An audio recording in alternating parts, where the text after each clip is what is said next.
ஸ்ரீ சிவசங்கரா தேவனே, ஸ்ரீ சிவசங்கரா தேவனே.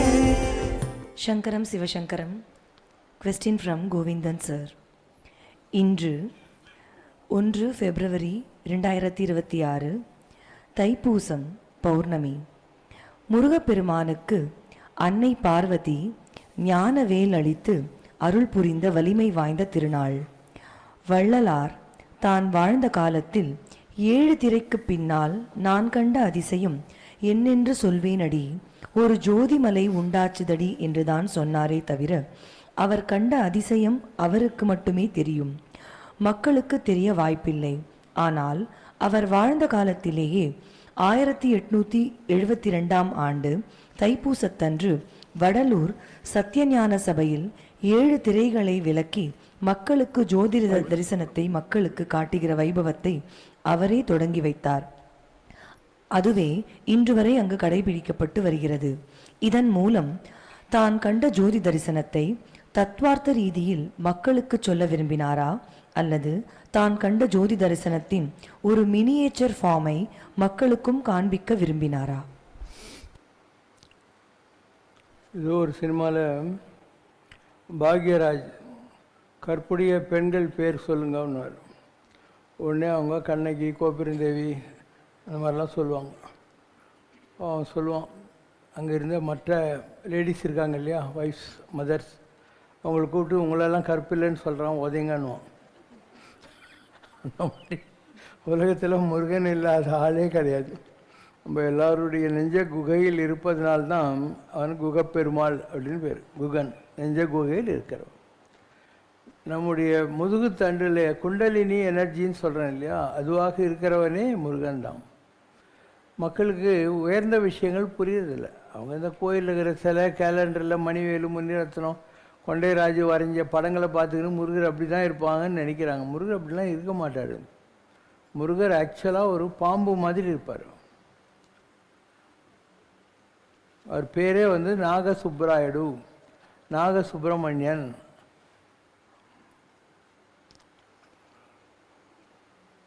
வள்ளி தேவியான எப்படி இருப்பாங்க, நீங்கள் நினைக்கிற மாதிரி பாவாடை தாவணியெல்லாம் போட்டுட்டு இருக்க மாட்டாங்க.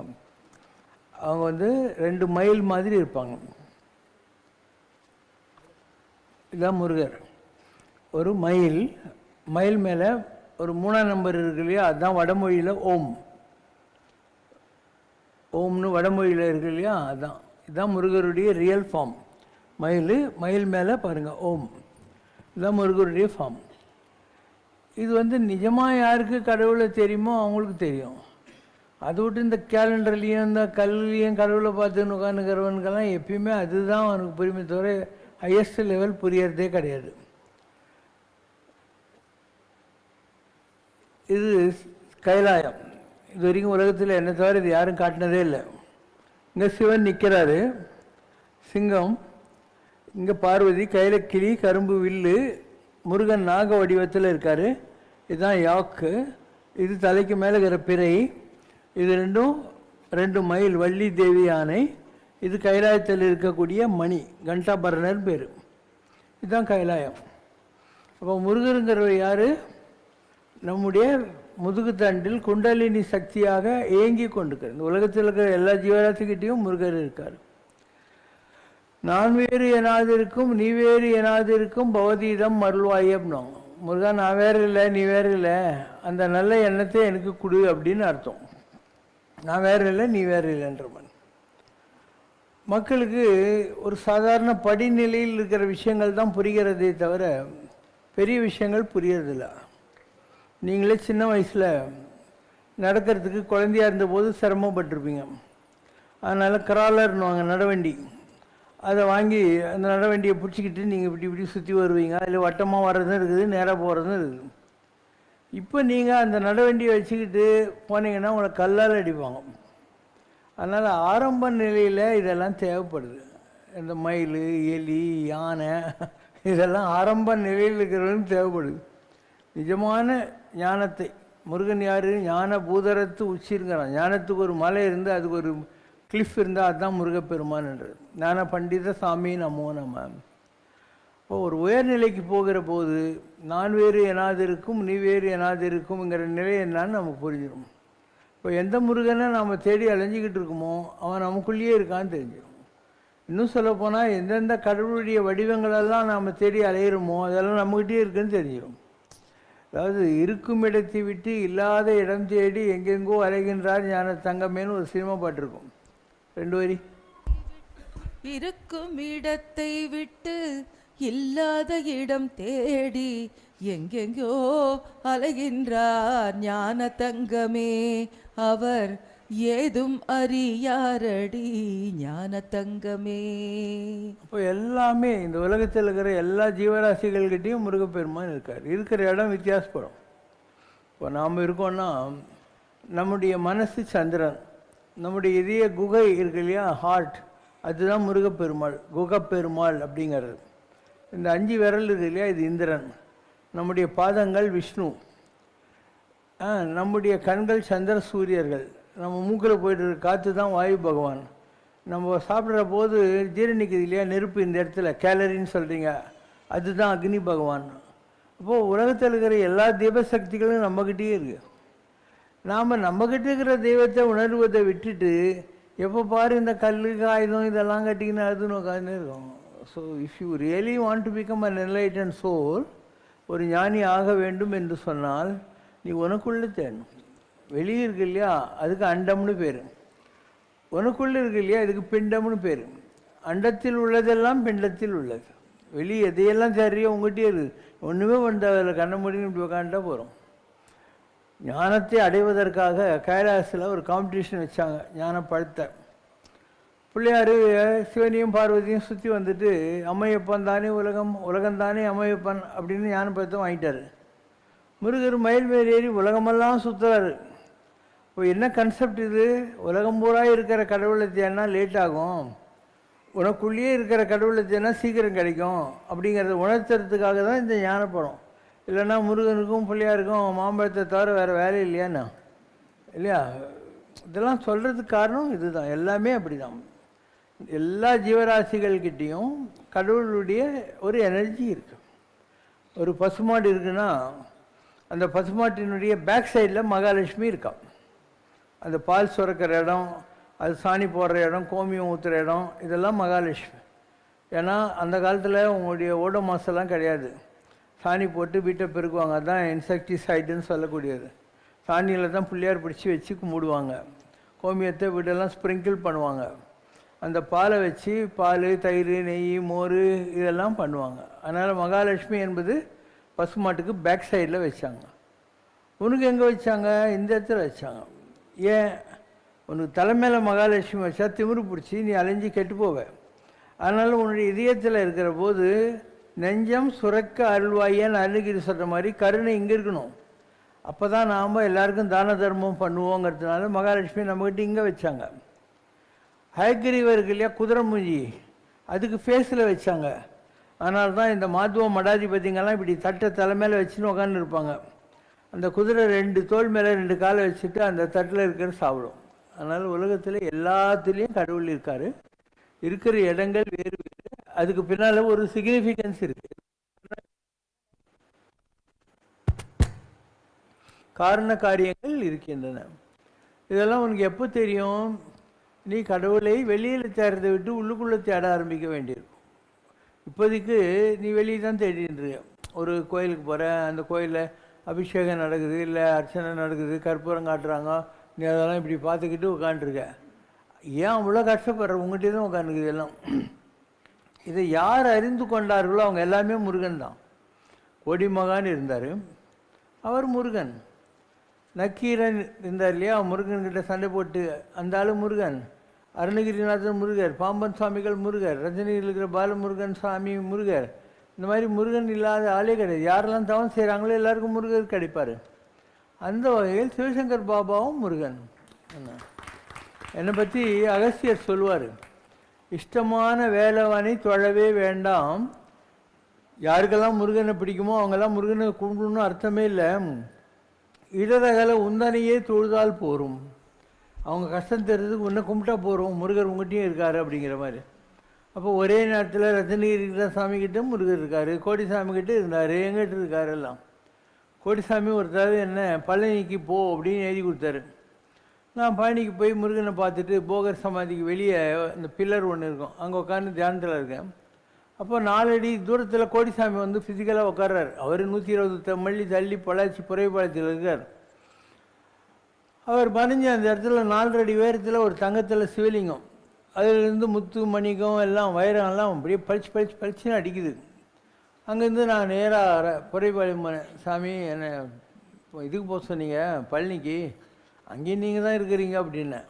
அது நான் தான் முருகன் அப்படின்னாரு. இந்த அனுபவம் உனக்கும் வரும். அவருக்கு இருக்கிற அனுபவம், பாலமுருகனுக்கு இருக்கிற அனுபவம், எனக்கு இருக்கிற அனுபவம், முருகன் அடியார்கள் அத்தனை பேருக்கும் கிடைச்ச அனுபவங்கள் உங்களுக்கும் வரும்.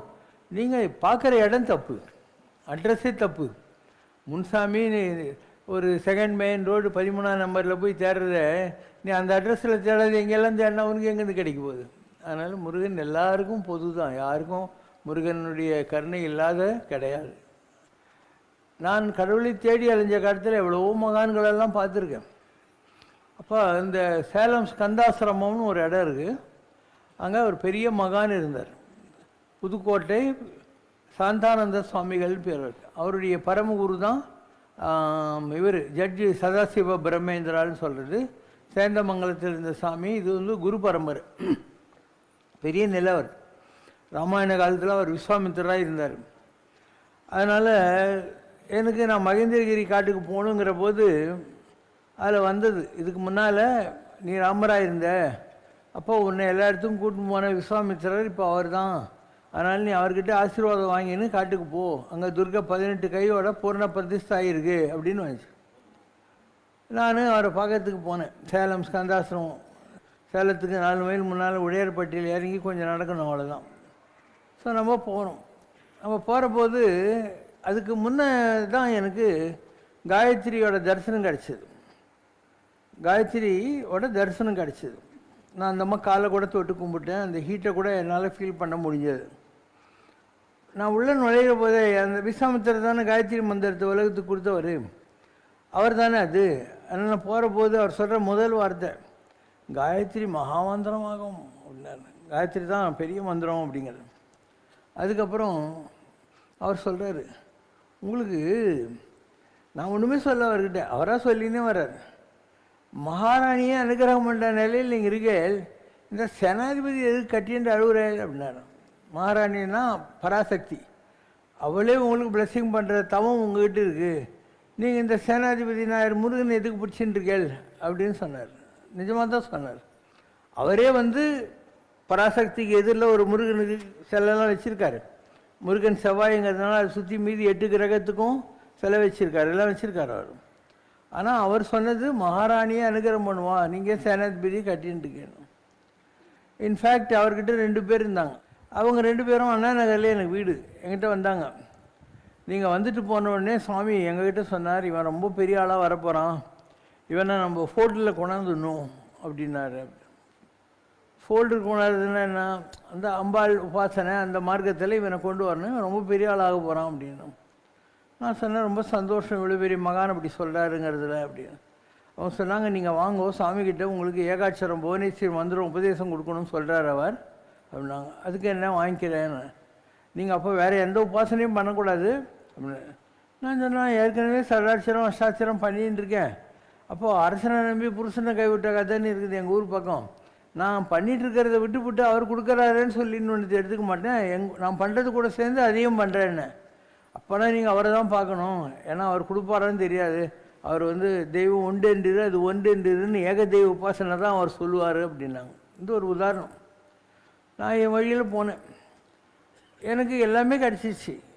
நான் வந்து முருகன் என்ன கைவிடல, நான் முருகனை கைவிடல. அதனால் என் வழியில் நான் போனேன். அதனால் எனக்கு எல்லாமே கிடச்சிச்சு. அதுதான் பூரண பிரம்மன்றது, நாராயண பூரண பிரம்மன். உலகத்தில் எத்தனை விதமான தெய்வ சக்திகள் இருக்கோ அத்தனையும் நான் கண்டுட்டேன். நான் பார்த்தது மாத்திரம் இல்லை, எல்லாருக்கும் காட்டியும் விட்டுட்டேன். இங்கே நான் போட்டுக்கிற எல்லாமே வேறு வேறு ஃபார்ம்ஸ் ஆஃப் காட் தான். எல்லாருக்கும் பார்த்துக்கோங்க, இப்படி தான் இருக்கும் கடவுள்னு சொல்லிட்டேன். இது வரைக்கும் யாருமே உலக வரலாற்றில் இதை சொன்னதே கிடையாது. அமெரிக்காவில் எம்ஐடின்னு ஒன்று இருக்குது பாஸ்டனில். அங்கே ஒரு சயின்டிஸ்ட் பிஆர் இருக்கார், ராமன். அவர் நான் தங்கியிருந்த இடத்துக்கு வந்தார். நாங்கள் உங்களை வச்சு ஒரு ரிசர்ச் பண்ணணுன்னாரு, பண்ணிக்கோன்னு. அவங்க என்னை ஃபுல்லாக டெஸ்ட் பண்ணி பார்த்துட்டு என்னை ஃபோட்டோ எடுத்துனே போனாங்க. நான் தியானத்தில் உட்கார அப்போது 1 மணி நேரத்தில் 132 விதமான forms of God divine energy காட்டினேன் அவங்களுக்கு. அவங்க சொல்கிறாங்க, நாங்கள் வேறு டெஸ்ட் பண்ணிட்டு தான் எடுத்தோம், அண்டு எப்படி இந்த அளவுக்கு ஒரு மாற்றி மாற்றி 1 ஹவரில் 132 ஃபார்ம்ஸ் ஆஃப் எனர்ஜியை காட்டுறாருன்னு எங்களுக்கு புரியல அப்படின்னாங்க. நான் சொன்னேன், ரொம்ப சுலபம்பா. இப்போ இந்த இடத்துல கரண்ட்டே இல்லைன்னு வச்சுக்கோ, இந்த அம்மாவுடைய இதில் கேமராவில் ஃப்ளாஷ் இருக்கும், அந்த ஃப்ளாஷ் போட்டால் நான் இருட்டில் இருந்தாலையும் தெரிஞ்சிடுவேன். அந்த மாதிரி எனக்கு நெற்றி கண் இருக்குது. அதனால் நான் ஃப்ளாஷ் போட்டால் உங்கள் கண்ணுக்கெல்லாம் தெரியாமல் இந்த இடத்துல இருக்கக்கூடிய அத்தனை எனர்ஜியும் என்னால் காட்ட முடியுது. இவ்வளோ தான், simple. Flash is with me.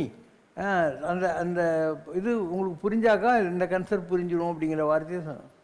இப்படி என்னுடைய தவ வாழ்க்கையில் பார்க்காத கடவுளுடைய வடிவங்கள் கிடையாது. Not only Hindu, even Jesus, இந்த மாதிரி பெரிய பெரிய விஷயங்களையெல்லாம் நம்ம பார்த்துருக்கோம். மிகப்பெரிய விஷயங்களெல்லாம் பார்த்துருக்கோம். எல்லாத்தையும் பார்த்துட்டு ஒரு பவர் இருக்குது. அதாவது நீ கஷ்டப்பட்டு படித்தானா வாத்தியார் ஆகலாம், வக்கீல் ஆகலாம், டாக்டர் ஆகலாம். அந்த மாதிரி இது ஒரு படிப்பு தான். ஆன்மீகன்றது ஒரு படிப்பு. இதை நான் கஷ்டப்பட்டு படித்தேன். வேரதங்கள் இருந்தேன், காடு மோடு சுற்றினேன், கைலாச யாத்திரை போனேன், திருவண்ணாமலையில் வந்து மலை சுற்றிக்கிட்டு உட்காந்துருந்தேன். 48 நாள் சாப்பிடாமல் வெறும் 1 கிளாஸ் பசுமால் குடிச்சிட்டு உட்காந்துருந்தேன். இந்த மாதிரிலாம் நீ பண்ணால் உனக்கும் கிடைக்கும். நீ பண்ணுறது இல்லை, அதுதான் உன்னோட ப்ராப்ளம். நீ இதெல்லாம் பண்ணதே இல்லை, உனக்கு எப்படி கிடைச்சிடும்? அப்போ சிவசங்கர் பாபா கிடைக்கிற அனுபவம் உனக்கு கிடைக்கணும்னு நினச்சேனாக்கா வித்தவுட் எனி எஃபர்ட் எப்படி வரும்? எத்தனம் பிரயத்தனம் தெய்வ எத்தனம். எத்தனம் முயற்சி, பிரயத்தனம் விடாமுயற்சி, அதுக்கு பின்னால் இது 50% எத்தனம் பிரயத்தனம், மீதி 50% இருக்குது இல்லையா, அது தெய்வ எத்தனம், கடவுளுடைய கிரேஸ். அப்போ நமக்கு கடவுளுடைய அருள் வேணும்னா நாம் தான் இருக்கணும். சம்ரட்சணால் ஒரு பாட்டு இருக்கும், ஓரடி வைத்து நடந்தால். ஓரடி வைத்து நடந்தால் இவன் 100 அடி எதிரே வருவான். பாரடி முருகன் வடிவை பருகடி அவனது அழகை. ஓரடி வைத்து நடந்தால் இவன் 100 அடி எதிரே வருவான். ஓகேவா? இப்போ நாம் ஸ்டெப்ஸ் வைக்கணும். அதனால தான் பால் நியூமன் ஒரு கவிஞன், அவன் இங்கிலீஷில் ஒரு கவிதை எழுதுகிறான். அது சொல்லலாம், lead kindly light, lead thou me on amidst the encircling gloom, lead thou me on, yet one step enough for meங்கிறான். இந்த ஒன் ஸ்டெப்பு தான் நம்ம வாழ்க்கையில் ரொம்ப இம்பார்ட்டன்ட். நீ ஒரு சினிமா தியேட்டருக்கு போகிற, வந்து G38ன்னு சீட் நம்பர் இருக்குது. அங்கே இருக்கிற வாட்ச்மேன் என்ன பண்ணுவான், பார்த்துட்டு டார்ச் அடிப்பான். அவன் டார்ச் அடிக்கிற இடத்துல நீ அப்படியே தட்டு தர மாதிரி போனால் G38 உட்காந்துட்டா படம் தெரியும். அந்த மாதிரி அந்த அடுத்த அடி தான் ரொம்ப இம்பார்ட்டன்ட் ஆன்மீகத்தில். அதனால சொல்கிறேன், 8 1 ஸ்டெப் இனஃப் ஃபார் மீங்கிறார். அடுத்த அடிக்கான வெளிச்சத்தை எனக்கு கொடு, நான் வந்து அதை வச்சு உருப்படுற வழியை கற்றுக்கிறேன் அப்படின்னு அர்த்தம் அதுக்கு. ஸோ அடுத்த அடிக்கான வெளிச்சத்தை யார் தேடுறாங்களோ அவங்களுக்கு கிடைக்குது. ஆனால் அதுக்கு வைராக்கியம் தேவைப்படும். மானம் அவமானம் எல்லாத்தையும் தாண்டி போக வேண்டியிருக்கும். நன்றே வரினும் தீதே விலகினும் நான் அறிவது ஒன்றேயும் இல்லை, எனக்குள்ளதெல்லாம் உனதென்றே அழித்து விட்டேன் உனக்கே பரம், இனி நடுக்கடலில் வீழ்கணும் என்னை கரையேற்றுதல் திருவுளமே தான் ஆன்மீகம். நல்லது கெட்டது மானம் அவமானம் இன்பம் துன்பம் எல்லாத்தையும் விட்டுட்டு கடவுள் மாத்திரம் வேணும்னு தேடினா கடவுள் கிடைப்பார். நானே உதாரணத்துக்கு கிடைச்சதுங்கிறது நானே ஒரு உதாரணம். இப்போ இன்பத்துள் இன்பம் விழையான், இன்பத்துள் இன்பம் விழையான், துன்பத்தில் துன்பம் உருவான் இளன். யார் இந்த உலகத்தில் இருக்கிற சந்தோஷங்கள் எல்லாம் தேடலையோ அவனுக்கு இந்த உலகத்தில் இருக்கிற எந்த கஷ்டமும் அவனை பாதிப்பதில்லை. ஆறா அவாவை நீங்கள் பின் அந்நிலையே பேரா இயற்கை தரும். ஆற்ற முடியாத ஆசைகளை எவன் விட்டு விடுகிறானோ நீக்கி விடுகிறானோ அவன் பேரா இயற்கைன்னு என்ன, நமக்கு அந்த கடவுளுடைய தன்மை நம்மக்கிட்டேயே இருந்தது அப்படின்னு தெரிஞ்சு போயிடும். பேரா இயற்கை. அதனால தான் நம்மளை யாரையாவது பார்த்தாக்கா இல்லை யாரையாவது பற்றி கேட்டால் அவங்க என்ன சொல்கிறாங்க, what is is true nature அப்படின்வாங்க. வாட் இஸ் இஸ் ட்ரூ நேச்சர்னா என்ன அர்த்தம்? Nature is our true nature. நாமும் இயற்கையின் வடிவானவர்கள் தான் இல்லையா? அந்த நேச்சரை புரிந்து கொள்வது தான் தெய்வீகம் என்பது. ஒரு காற்று இருக்குது, உங்கள் மூக்குக்குள்ளாம் போயிட்டு வந்துருக்குது, அது கடவுள். மழை பெய்யுது, சாக்கடையிலையும் பெய்யுது, ஆறுலேயும் பெய்யுது, எல்லாம் இருக்குது, கரண்ட் எடுக்கிறதுக்கு உதவுது, எல்லாத்துக்கும் யூஸ் ஆகுது இல்லையா, இன்லேண்ட் வாட்டர் டிரான்ஸ்போர்ட்டு கூட உதவுது. அது உங்கள்கிட்ட எப்போயாவது தண்ணி வந்து பில்லு போட்டுக்குது உங்கள்கிட்ட, அந்த மாதிரி நீ ஆயிட்டியானா நீ தான் கடவுள். அப்போ இந்த உலகத்தில் யார் அந்த சுயநலமற்ற ஒரு நிலையை வாழ்க்கையில் பயன்படுத்துகிறார்கள், மாநிலம் பயனுற வாழ்வதற்கு ஒரு வல்லமை தாராயோ, ஊருக்கு உழைத்திடல் யோகம். யோகம் பண்ணுறது கரடிக்கு போட்டியா தாடி வளர்த்துன்னு மூச்சு பிடிக்கிறது இல்லை, மற்றவங்களுக்கு யூஸ் பண்ணுறது. ஊருக்கு உழைத்திடல் யோகம், அதுதான் யோகம்.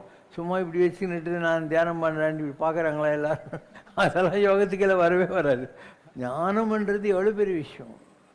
அவர் கேட்குறாரு, கச்ச பகவான், பகவான்னா யார்? அதுக்கு அவர் சொல்லுகிற விடை ஆதிசங்கரர் தன்னுடைய கேள்வி பதில் நவரத்ன மணிமாலை பிரசனாகர ரத்னாகரத்தில் கச்ச பகவான் அப்படின்னா சிவாய தேவ, சிவன் என்ற தெய்வத்தின் பெயரால் நீ எதை அறிந்து வைத்திருக்கிறாயோ அதுதான் பகவான் அப்படிங்கிறது. அப்போ வாட் இஸ் சிவா? அன்பே சிவம் ஆவது அறிகளார், அன்பே சிவம் ஆவது அறிந்த பின் அன்பே சிவமாய் அமர்ந்திருந்தாரே. யார் அன்பில் பெர்சானிஃபைடு ஆகிட்டாங்களோ அவங்கெல்லாம் சிவன் தான் அப்படின்னு அர்த்தம்.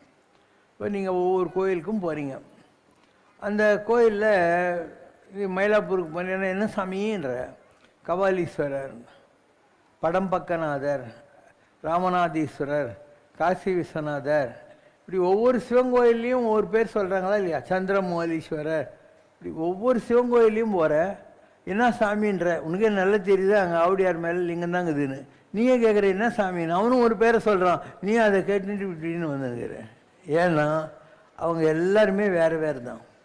எந்தெந்த கோயிலில் போய் அந்த லிங்காகாரத்தில் எந்த கடவுளை பார்க்குறியோ அவங்கெல்லாம் நம்மளை மாதிரி தான். வையத்துள் வாழ்வாங்கு வாழ்ந்து வானுரையும் தெய்வத்துள் வைக்கப்பட்டார்கள். வெறும் கோயிலில் இருக்கிறது தான் அப்படின்னு நினைக்காத. சனீஸ்வர பகவான் பேர்லேயே ஈஸ்வரன் இருக்குதா, சனி ஈஸ்வரன் அப்படின்ட்டு. இது வந்து மற்ற நவகிரகங்களுக்கெல்லாம் ஈஸ்வர பட்டாபிஷேகம் இருக்கா? இல்லை. அகஸ்தியர் இருக்கார், அகஸ்தீஸ்வரர். ராவணன் இருக்கான், கைலாசத்துக்கே போய் சிவனை தரிசனம் பண்ணி சாம வேதெல்லாம் பாடினவன். ஸோ அதனால் அவன் பேர் என்ன? ராவணேஸ்வரன். ஸோ சனீஸ்வரன், ராவணேஸ்வரன், வெங்கடேஸ்வரன். திருப்பதியில் இருக்கிற சாமி யார்? ஈஸ்வரன், வெங்கட ஈஸ்வரன், வெங்கட ஈசன், வெங்கடேசன்.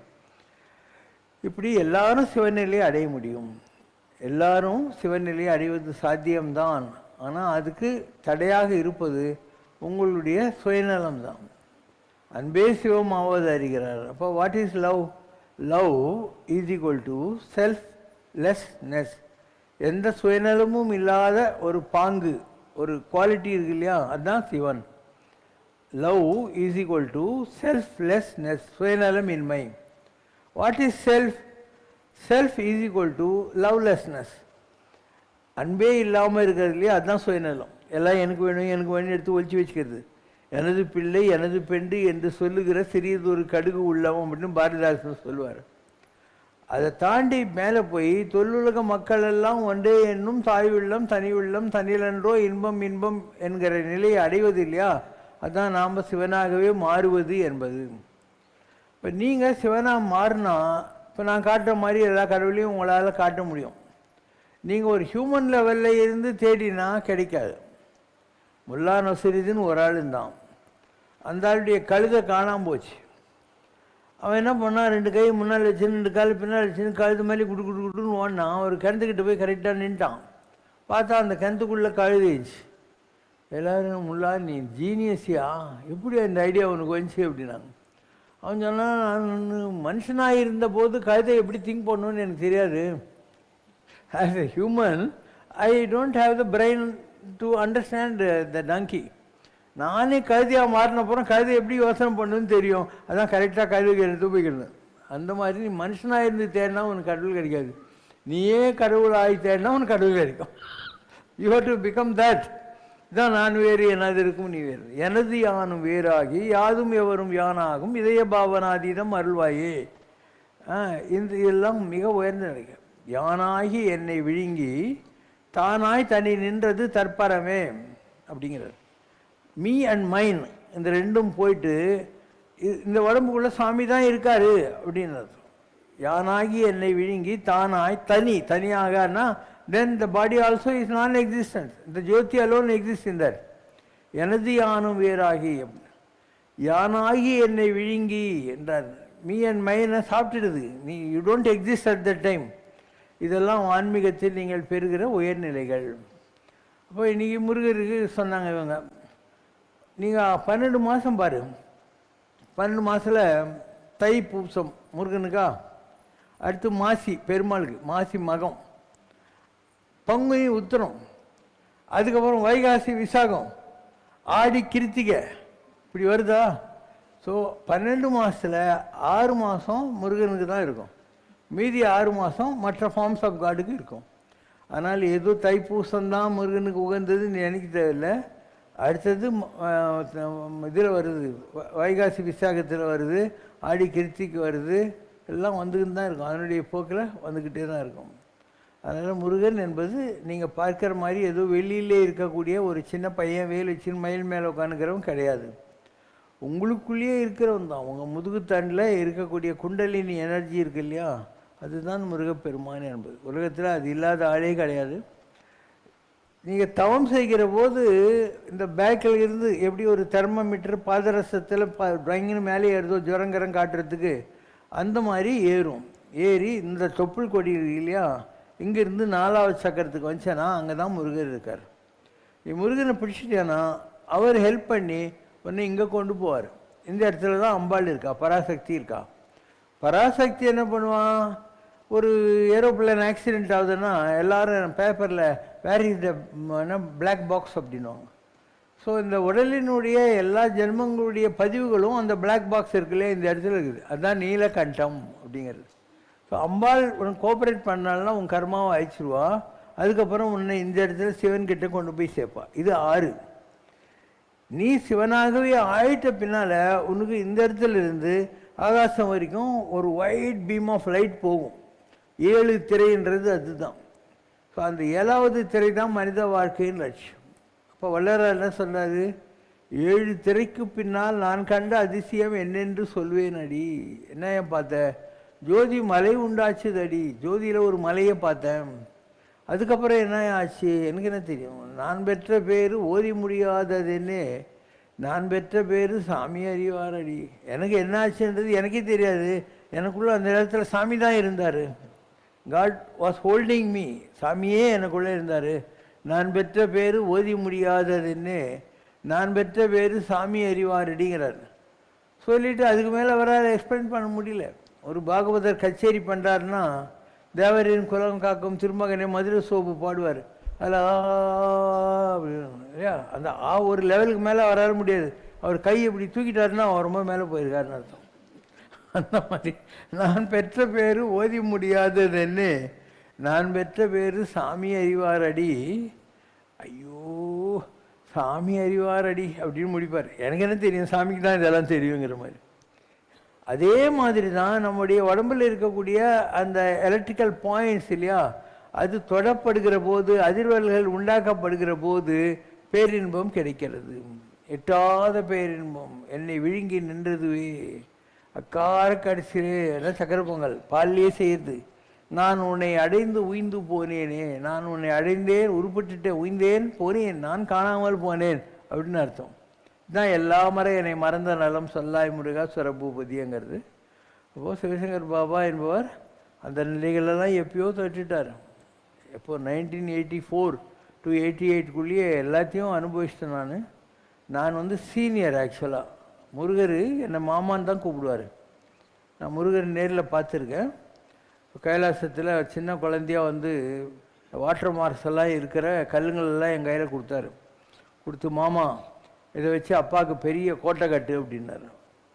முருகனுக்கு தாய் மாமான் தானே பெருமாள், அதனால் மாமா இதை வச்சு அப்பாவுக்குன்னா சிவபெருமானுக்கு பெரிய கோட்டை கட்டினா ஆன்மீகத்தில் எதையாவது சாதி அப்படின்னு அர்த்தம். இப்போ நம்ம முருகனை பார்த்துருக்கோம், ஐயப்ப சாமியை பார்த்துருக்கோம். நம்ம பார்க்காத தெய்வ வடிவமே கிடையாது. ஈவன் உலகத்தில் சிவனையும் பார்வதியும் பார்க்கறது கஷ்டம்னுவாங்க, அவங்களையும் நான் பார்த்துருக்குறேன். நான் எல்லா ஃபார்ம்ஸ் ஆஃப் காடையும் நம்ம பார்த்துட்டோம். நான் பார்த்தது மாத்திரம் இல்லை, உங்கள் கேமராவில் காட்டி அதெல்லாம் தான் இங்கே படமாக போட்டு வச்சுருக்கேன். இங்கே இருக்கிற எல்லாமே நான் காட்டுறது தான், எப்படியெல்லாம் கடவுள் இருப்பார். ஆஸ்திரேலியா போனபோது எங்கள் ஊரில் காட்டுவீங்களா, நாங்கள் அதுக்கு என்ன இருக்குதுன்னு ஃபோட்டோ எடுங்கன்னு. நான் வளர்த்த யாகத்தில் அவங்க ஃபோட்டோ எடுக்கிறாங்க. அதில் ஒன்றுத்தில் கிருஷ்ணர் வர்றாரு, ஒன்றுத்தில் முருகர் வர்றார். 2 சாமியும் காட்டினேன் நான், அவங்க ஊர்லேயே காட்டினேன். ஐயப்ப சாமி என் கால்கிட்ட உட்காந்துருக்குன்னு காட்டினேன் நான். ஸோ எல்லா விதமான தெய்வ வடிவங்களையும் எல்லாருக்கும் புரிகிற ஒரு விஞ்ஞான பரிசோதனைக்கு உட்படுத்தி காட்டினோம் நாம். இதெல்லாம் ஜனங்களுக்கு புரியறதில்ல. ரொம்ப பெரிய விஷயங்களை நாம் சொல்லுகிற போது அவங்களுக்கு புரியல. ஏன்னா அவன் சின்ன வயசுலேருந்து இந்த கல், காகிதம், பொம்மை இதெல்லாம் கட்டிக்கிட்டு அழுதுன்னு இருக்கான். அவங்ககிட்ட போய் இதெல்லாம் ஒன்றுமே இல்லைடா, நமக்குள்ளேயே கடவுள் இருக்கார் பாரு அப்படிங்கிற போது அவனுக்கு புரிய மாட்டேங்குது. ஏன்னா has been tuned to think in the paper and கல் இல்லையா? இதுதான் அவங்களுடைய பிரச்சனை. அதனால் அவங்க மாறணும். முதல்ல தன்னை அறிந்த பின் தலைவனே அறியலாம்.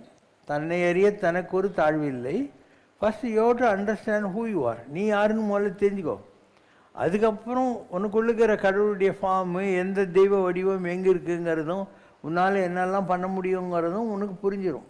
அதனால் இப்போ நீங்கள்லாம் இருக்கீங்க, நீங்கள் இன்னும் அந்த நிலைகளை அடையலை. அதனால தான் என் பாஷை உங்களுக்கு புரியல. சிவசங்கர் பாபா இந்த பாஷை இப்போயா பேசுகிறார், 30 வருஷமாக பேசியிருந்துருக்காரு, யாருக்குமே புரியல. அதனால் நான் பேசுறதே விட்டேன். ஏதோ புரியாத பாஷையை பேசி நான் என்ன பண்ணுறது உங்கள்கிட்ட? அதனால் அந்த பாஷையை நான் பேசாமல் சாதாரணமாக ஸ்கூலு, ஆஸ்பத்திரி, கம்யூனிட்டி லிவிங்கு, ரூரல் சர்வீஸு இப்படி ஆரம்பித்த உடனே ஜனங்களுக்கு புரிஞ்சிச்சு. நான் ரொம்ப பெரிய விஷயத்த சொன்னபோது ஜனங்களுக்கு புரியவே இல்லை. இந்த மாதிரி ஜனங்களுக்கு புரிகிற பாஷை இருக்கு இல்லையா, இதெல்லாம் பண்ண உடனே பாபா ரொம்ப நல்ல செய்கிறாரா அப்படின்னா.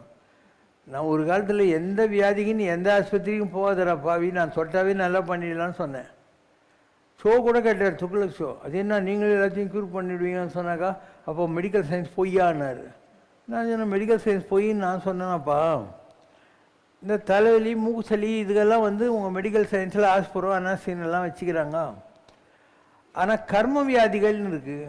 அது உங்களுடைய ஊழ்வினை கர்மாவினால் வருகிறது. அந்த கர்மா போனால் தான் அது போகும்.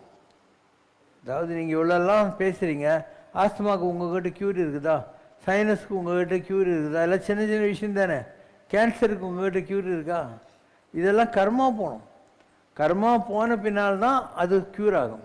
இல்லைன்னா நீ கெமியோ தெரப்பிக்கு போவ, அப்போத்துக்கு க்யூர் ஆகிடும் கேன்சர், ஆனால் திருப்பி வரும். பாம்பு புத்து நீ கரைச்சியான தட்டி விட்டியானா திருப்பியும் வரும். அந்த மாதிரி கர்மா போனால் போகக்கூடிய வியாதிகள் தான் கர்ம ரோகம். அதை பண்ணுறதுக்கு சில பேர்கிட்ட தான் பவர் இருக்குது. அவங்கக்கிட்ட பெரிய வியாதிக்கே வைத்தியம் இருக்குது. அது என்ன? பவரோக வைத்தியநாதன். பவரோகம்னா என்ன? இந்த உலகத்தில் பிறந்து சாவது. பொன்னரபி ஜனனம் பொன்னரபி மரணம், நெருநல் உளனொருவன் இன்று இல்லை எனும் பெருமை உடைத்தி உலகு. அப்போது இந்த பிறந்து சாகிற வியாதி இருக்கு இல்லையா, இதுதான் பவரோகம். இப்போ எருது கொடி உடையானும் ஏமனும் பிரம்மரும் பிறவிப்பணிக்கு மருந்தறிவாரும் இல்லை, மருத்துவனாய் வந்த மாமணி வண்ணா. பெரிய பெரிய தெய்வ வடிவங்கள்லாம் கூட பிறவிப்பிணியிலிருந்து ஜனங்களை காப்பாற்ற முடியாது. இதுக்கு மருத்துவனாக பவரோக வைத்தியநாதன்னா அதான். அந்த நிலைகளுக்கு நீ வந்திருக்கிற அப்படின்னு பகவானை பற்றி ஒரு பாட்டு இருக்குது, ஆழ்வார்கள் பாசுரத்தில் வருது. நம்ம சம்ரஷ்ணாவில் பாட்டு இருக்குது, பவரோக வைத்தியநாதன். பவரோக வைத்தியநாதன் பவபயஹரன் சுவாமிநாதன், பிரணவம் உரைத்த குருநாதன், சிவசங்கரன் பிராணநாதன், சிவசங்கரன் பிராணநாதன். அன்பொன்றே ஆயுதமாய் கொண்டே அன்பர் நெஞ்சை ஆட்சி செய்யும் சிவநேசன், அன்பொன்றே காணிக்கையை கொண்டே காட்சி தந்து காத்து நிற்கும் ஸ்ரீனிவாசன், அலைமோதும் பந்த பற்றிருப்பவன் ஆனாலும் பற்றிருப்பவன், பவரோக வைத்தியநாதன். நான் இருக்கேன், உங்கள் எல்லாரையும் நான் லவ் பண்ணுறேன், உங்கள் எல்லாரையும் கேர் பண்ணுறேன். ஆனால் நான் யாருக்கிட்டையும் அட்டாச்சு இல்லை. உங்களால் முடியாது. பொண்டாட்டி பிள்ளை குட்டிங்க இவங்கெல்லாம் ரொம்ப அட்டாச்சாக இருப்பீங்க. ஒரு குரூப் ஃபோட்டோவில் கூட முதல்ல நீ எப்படிக்கிறேன்னு பார்ப்பேன், அப்புறம் உனக்கு வேண்டியவங்களை பார்த்துட்டு தான் மற்றவங்களெல்லாம் பார்ப்பேன். ஸோ ஒரு செல்ஃப் சென்டர்ட் தான் ஆட்டிடியூட்னு இந்த உலகத்தில் இருக்கும்.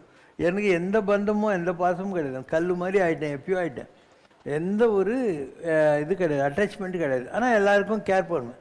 வந்துருக்கா, அவனுக்கு பழம் கொடுத்தாங்களா, பாயசம் கொடுத்தாங்களா, அவனுக்கு உட்கார விட்டாங்களா, எல்லாம் பார்த்துக்கினே தான் இருப்பேன். இது எதுனே எனக்கு ஆக வேண்டிய வேலை ஒன்றும் இல்லை. புரியுதா உனக்கு? நான் செய்கிற எந்த வேலையிலையும் எனக்கு ஆக வேண்டிய வேலை ஒன்றும் இல்லை.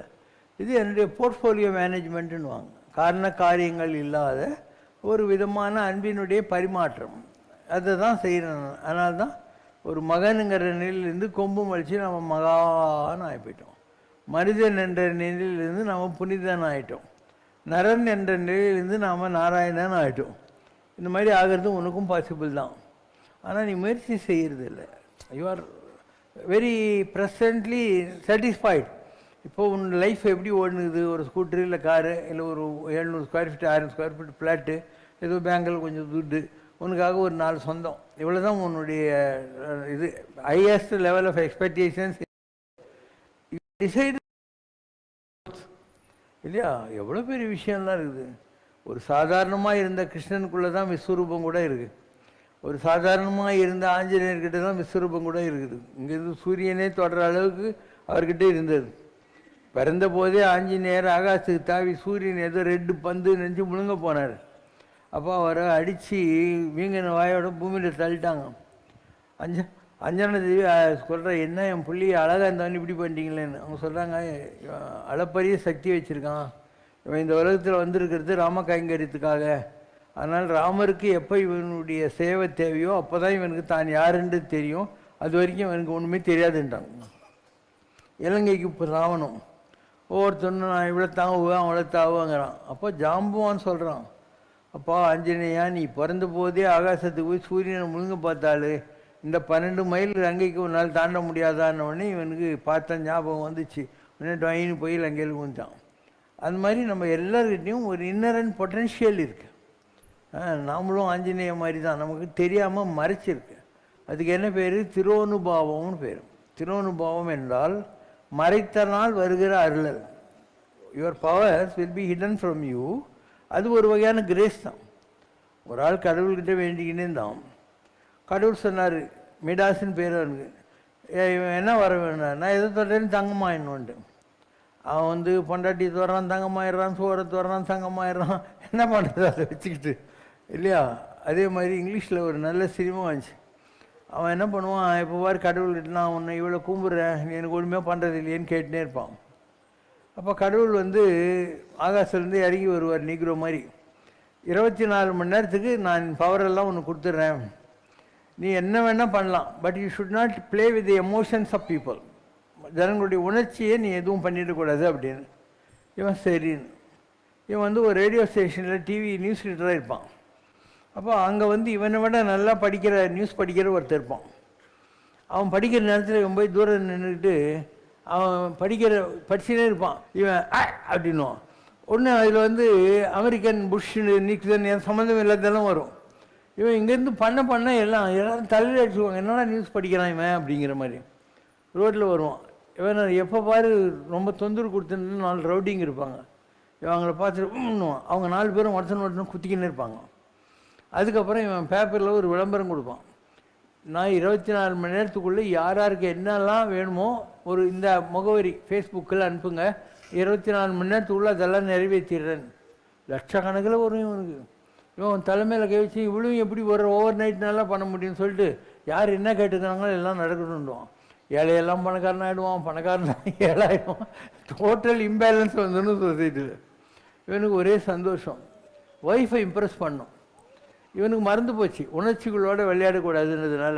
அதனால் ஜன்னல் இப்படி திறந்துட்டு ஒய்ஃபை கூப்பிடுவான். கூப்பிட்டு பக்கத்தில் நிற்க வச்சு சந்திரன் ஆகாசில் இல்லை அதை இப்படின்னுவான். இவன் மென்டல் ஆகிட்டான்னு போவான். ஏன்னா எமோஷன்ஸ் கூட வேலை செஞ்சால் அவளுக்கு ஒர்க் அவுட் ஆகாது, அது தலையில் அடிச்சும் போயிடுவான். இவன் மறுநாள் காத்தால அந்த இன்னைக்கு மாதிரி இருக்கிற கடவுள் இறங்கி வருவார், உன் பவர் எனக்கு வேணாம் நீயே வச்சுக்கோ அப்படின்வான். அந்த மாதிரி இந்த உலகத்தில் எந்த ஒரு விஷயம் கூட கடவுளுடைய போக்கிலே நடந்தால் தான் நல்லது. அதை நாம் மாற்ற முயற்சிக்கிற போது இந்த மாதிரி இம்பேலன்ஸ் ஆக்ட்ஸ் எல்லாம் வரும். இது அந்த கடவுளுடைய திட்டங்கள் ஃபெயில் ஆகிடும். All the plans of God are called master plans, because he is the master. அவனுக்கு மேலே யாருமே இல்லை. அதனால் அவனுடைய எந்த திட்டமாக இருந்தாலும் எல்லாம் மக்களுக்கு நல்லதாக தான் இருக்கும். இப்போது ஒரு ரமணர் வராரு, ராமகிருஷ்ண பரமஹம்சர் வராரு, யோகி ராம் சுரத்குமார் சாமி வராரு, புத்தர் வராரு, எல்லாம் பெரிய பெரிய ஆளுங்க தானே. அவங்கெல்லாம் ஏன் வாழ்க்கையில் கஷ்டப்படுறாங்க? ரமணருக்கு த்ரோட்டில் கேன்சரு, ஷோல்டரில் கேன்சர், ராமகிருஷ்ணருக்கு த்ரோட்டில் கேன்சர், ராம் சுரத்குமார் சாமிக்கு யுரினரி ட்ராக்கில் கேன்சர். இந்த மாதிரி யாரெல்லாம் நீங்கள் பெரிய பெரிய மகான்னு கும்புறீங்களோ அவங்க எல்லாம் ஏதோ ஒரு வகையில் கஷ்டப்பட்டாங்க. ஏன் கஷ்டப்படுறாங்க? God uses them as an instrument. இப்போ யாரெல்லாம் கடவுளுக்கு வேலை செஞ்சாங்களோ அவங்களெல்லாம் இன்ஸ்ட்ருமெண்ட்டை தான் கடவுளுக்கு யூஸ் பண்ணுவான். இவங்களுடைய போக்கில் விதியை மாற்றிடக்கூடாது. விதியை மாற்றினா நான் சொன்னேன் புருஸ் ஆல்மைட்டி கதை தான் நடக்கும் இந்த உலகத்தில். அதனால் இவன் the greatest of mass understand that தேவ். நான் நேற்று கூட சொன்னேன், வள்ளலார் ஒரு படையாச்சி வீட்டில் இருந்தார். அந்த படையாச்சி பையனை பாம்பு கட்சியாக இருந்து தான் சுடுகாட்டுக்கு கூட்டின்னு போயிருக்காங்கன்ன உடனே இவர் இந்த தோல் மேலே துண்டு போட்டு கிளம்புறாரு. திருப்பி வந்து பொசுக்குன்னு உட்காந்துக்கிறாரு. எல்லோரும் என்னங்க, யாம் போத்திய இந்த ரோமத்தினுடைய கம்பளத்தினாலும் சாலும், நான் போத்தி இருக்கிற இந்த சால்வையோட ஒரு கம்பளியில் அவனை நல்லா பண்ண முடியும், ஆனால் நடராஜி வேணான்ட்டார், அதனால் நான் பண்ண மாட்டேன் அப்படின்னு உட்காந்துட்டார். அப்படினால தேர் இஸ் எ லிமிட்டேஷன். ஆட்டு வித்தால் 60 ரூபா ஆடாதாரேன்ற மாதிரி இப்படிலாம் இருக்கிறதுனால தான் கிருஷ்ணர் சூரிய மணியை சமந்தக மணி திருட்டாருன்னு கெட்ட பேர் வருது. அண்ட் ராமர் 14 வருஷம் வனவாசம் போகிறாரு, பஞ்சபாண்டவர்கள் வனவாசம் போகிறாங்க இல்லையா? யோசனை பண்ணி இன்றைக்கி நீங்கள் இவ்வளோ ஞாபகம் வச்சுருக்கிறவங்கெல்லாம் வாழ்க்கையில் ஏன் தே அண்டர்வேண்ட் த கர்மானா, God always wants you to understand your limitations and is unlimitedness. அவனுடைய லெவல் என்னங்கிறத உங்களுக்கு புரிய வைக்கிறான், மகான்களுக்கும் புரிய வைக்கிறான். ஸோ அதாவது நடக்கும், அதனுடைய போக்கில் நடக்கும். இப்போது நம்ம இவ்வளோ பெரிய ஆசிரமும் பண்ணியிருக்கோம், இவ்வளோ பேருக்கு நல்லது பண்ணுறோம், எந்த இதுக்கும் பஞ்சம் இல்லை. ஏதோ டான்ஸ் நடக்குது, பாட்டு பாடுறாங்க, தேர் பல்லக்கெல்லாங்குது, பிரசாதம் சாப்பிட்றோம், ஜாலியாக தான் இருக்கிறோம், எல்லாம் பூத்துக்குழுங்கிற மாதிரி எல்லாத்தையும் வச்சுருக்கோம், வசதியெல்லாம் இருக்குது. இதெல்லாம் யார் கொடுத்தாங்க? கடவுள் தான் கொடுத்தாங்க. நான் என்ன கொண்டது? நான் ஒன்றுமே கொண்டது. நான் மெட்ராஸுக்கு ஒரு கிராமத்துலேருந்து 10 ரூபாய் எடுத்துன்னு வந்தாள், ஒன்லி 10 rupees 1968. அப்போ எப்படி இதெல்லாம் பண்ண முடியுது இல்லையா? அதனால் எல்லாமே ஏதோ கலைமகள் கைப்பொருளே உன்னை கவனிக்க ஆளி. கலைமகள் கை பொருளே உன்னை கவனிக்க ஆளில்லையோ, விலையில்லா மாளிகையில் உன்னை மீட்டிட விரலில்லையோ. எவ்வளோ பெரிய மகானாக இருந்தாலும் சரி, அவங்களுக்கு அதில் சந்தேகமே தேவையில்லை. ராம் சுரத்குமார் சாமின்னு தரும், அவர்கிட்ட போய் சாமி உங்களால் எங்களுக்கு இந்த நல்லது நடந்தது அப்படின்னு யாராவது சொல்லுவாங்க. அவர் சொல்லுவார், this beggar knows nothing, all my father days அப்படின்னார். இந்த பிச்சைக்காரனுக்கு ஒன்றும் தெரியாது, எல்லாம் அண்ணாமலையார் தான் செய்கிறாரு அப்படிங்கிற வார்த்தையை சொல்லுவார். ஏசுநாதர் இருக்கார் இல்லையா, அவர்கிட்ட சொன்னார், அவரும் இதை தான் சொல்லுவார், மை ஃபாதர் டேஸ் அப்படிங்கிற வார்த்தையை அவர் யூஸ் பண்ணுவார். இப்படி எந்த ஒரு மகானாக இருந்தாலும் நான் பண்ணேன்னு சொன்னதே கிடையாது இது வரைக்கும். They are instruments in the hands of காட்ங்கிற ஒரு பாவனையில் அவங்க இருப்பாங்க. நான் மண்ணடியில் ஆன்மீகம் செய்த காலத்தில் ஒரு வியட்நாமீடு சுந்தர்னு ஒரு சினிமா எழுத்தாளர் டைரக்டர் இருந்தார். அவர் நிறைய புக்கு எழுதினார். யாதுமாகி நின்றாய், சிவசிவசங்கர, இது மாதிரி 4-5 புக்கெல்லாம் எழுதினார். அதுக்கப்புறம் நான் செய்த மிராக்கிள்ஸ்ன்னு சொல்லி ஒரு 5-6 புக்கு போட்டாங்க, சரணம் அபயம் ஐஸ்வர்யம் வால்யூம் 1, 5 வரைக்கும். அப்போது எங்கிட்ட வந்து நாங்கள் பாரதிய வித்யா பவனில் ஒரு பெரிய விழா எடுக்கிறோம், நீங்கள் செஞ்ச மிராக்கிள்ஸ் எல்லாம் புக்கு போட்டுக்கிறோம், அதை வெளியிடணும் அப்படின்னாங்க. நான் ஒரு மாதிரி மூஞ்ச வச்சுக்கிட்டு சீக்கிரம் போடுங்க அப்படின்னேன். ஏன்னா பாபான்னாங்க, இல்லை நீங்கள் போட்ட புக்கை படித்து தான் நான் என்ன பண்ணேன் எனக்கே தெரியும்னு. You will understand your limitation compared to the unlimited phenomena call the divine. நமக்கு தெரிஞ்சிடும். நான் எவ்வளவோ எக்ஸாம்பிள் சொல்லிட்டேன். நான் ஒரு தடவை ஒரு ஷேவ் பண்ண மாட்டேன், சர்ட்டு போட மாட்டேன், செருப்பு போட மாட்டேன், ஒரு கருப்பு பை ஒன்று ஐயப்பசாமி பேக் வச்சுன்னு இருப்போம், அவ்வளோதான் நம்ம பிரச்சனை. பத்ரிநாத்துக்கு போயின்னுக்கிறேன். எனக்கு பக்கத்து சீட்டில் பிபி சாட்டர்ஜி 24 பர்கானாஸ்ன்னு ஒரு ஆள் பெங்காலியும் அவன் ஒய்ஃப் 2 பேர் இருக்காங்க. அந்த ஆள் என்னை பார்த்து நான் ரொம்ப ஏழைன்னு நினச்சி 5 ரூபா கொடுத்தான், ரக்லோ சுவாமிஜி அப்படின்னா. நான் சொன்னேன், இல்லை நான் வசதியானவன் தான், வேணான்னு. அவனுக்கு ஒரு மாதிரி ஆயிடுச்சு. சரி உண்டியில் போட்டுருங்கன்னு. நான் அவன் பண்ண நம்ம கூட மிக்ஸ் ஆகிக்கூடாதுன்னு ஒரு பேப்பரில் சுற்றி ஜோபியில் வச்சுன்னு நான் பாட்டிக்கு அங்கே போய் பத்ரிநாத்லேயே ஏதோ உண்டியில் போட்டேன். போட்டுட்டு நான் மெட்ராஸ் வந்த உடனே அவன் சொல்கிறான், சாமி உங்களுக்கு நான் 5 ரூபா கொடுத்தேன், என்ன ஒரு அதிசயம் நடந்தது. அந்த குதிரை மேலே இருந்த நாங்கள் வந்து இதுக்கு போயிருந்தோம், வேலி ஆஃப் ஃப்ளவர்ஸ், பஞ்சாப்காரங்கெல்லாம் போகிற இடம். அப்போ அந்த குதிரை என் ஒய்ஃபு கீழே தள்ளிச்சு. என்ன பண்ணுறதுன்னு யோசனை பண்ணிக்கிட்டே இருந்தேன். அப்போ நீங்கள் தண்ணியில் குச்சி என் ஒய்ஃபை காப்பாற்றுங்கன்னாரு. நிஜமாக நானும் குதிக்கலை, நம்ம வடிவத்தில் கடவுள் போகிறார். அப்போ it is God who glorifies. இதே மாதிரி நான் மண்ணுவான்னு ஒரு இடம் இருக்குது, பத்ரிநாத் கோயிலுக்கு வந்து ஒரு 5 கிலோமீட்டர் போனேன். அங்கேருந்து தான் பஞ்சபாண்டவர்கள் பீமன் போட்ட கல் மேலே ஏறி கைலாசத்துக்கு போய் எல்லாம் ஒத்தா சேர்த்து கடைசியில் நாயும் இவன் மாத்திரம் போனாங்க, தர்மம் மாத்திரம் மேலே பண்ணாங்க. அந்த இடத்துல என் கூட பஸ்ஸில் ஒருத்தன் வந்தான். வந்து சாமிஜி, நான் வந்து Indo Tibet border security force commander, நீங்கள் எங்கூட வந்து தங்குறீங்களா இன்றைக்கின்னா. அவனுக்கு ஜீப்பு வந்துச்சு. பத்ரிநாத் பஸ் ஸ்டாண்டு தான் அவன் ஜீப்பில் போனோம். ஒரு கல் மாதிரி இருக்கும் வீடுங்க, அதில் ஒரு கல் கட்டில் அவன், இன்னொரு கல் கட்டில் நான் சப்பாத்திக்கு பாத்தி கொடுத்தான்.